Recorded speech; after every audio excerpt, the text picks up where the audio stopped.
À présent, direction l'hémicycle où hier vendredi, les questions orales avec ou sans débat adressées au gouvernement burkinabé ont permis d'évoquer l'opération boutique témoin, le traitement salarial des jeunes dans le privé, la construction des maisons de jeunes, l'exclusion sociale, le financement du sport. Le résumé de tout cela avec Ibrahim Guigma. Pour son département et pour ceux de ses collègues ministres absents, le ministre de l'Action sociale et de la solidarité nationale est passé par 3 fois au parloir de l'hémicycle pour répondre aux questions des députés adressées au gouvernement.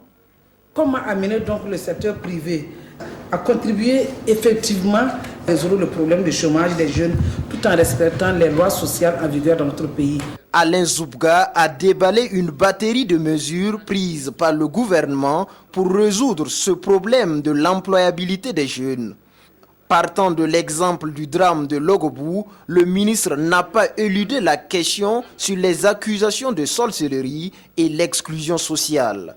L'enjeu pour mon département, c'est de renforcer les actions de protection des personnes accusées de sorcellerie par la mise en œuvre diligente du plan d'action dont l'objectif est de créer un environnement social favorable à l'élimination de l'exclusion sociale des personnes accusées de sorcellerie au Burkina Faso.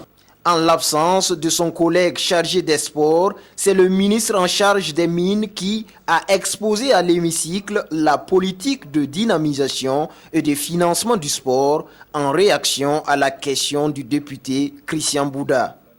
Si la situation l'exige, le gouvernement va s'assumer, a répondu en substance le ministre de l'Agriculture et de la Sécurité alimentaire à la question du député Christophe Ouédraogo sur l'opération boutique témoin et son extension éventuelle à toutes les communes de Burkina Faso. En ce qui concerne les routes bitumées, est-ce un problème d'entretien de ces routes? Ou bien plutôt, ce que nous constatons, est-ce que c'est un problème de qualité de construction de nos ouvrages? À cette question orale, avec débat, le ministre en charge des Transports a cité la nature de la liaison, le taux de rentabilité économique comme entre autres critères de programmation des infrastructures routières.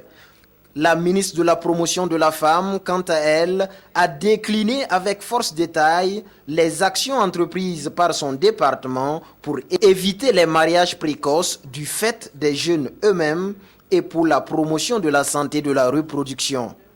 Sur l'ensemble des 7 questions orales posées avec ou sans débat à cette plénière, 5 auteurs se sont dit satisfaits des éléments de réponse donnés par le gouvernement. Quant aux 2 autres, Christophe Ouédraogo a dit prendre acte de la réaction de l'exécutif et Kassoum Traoré, lui, a avoué être resté quelque peu sur sa faim.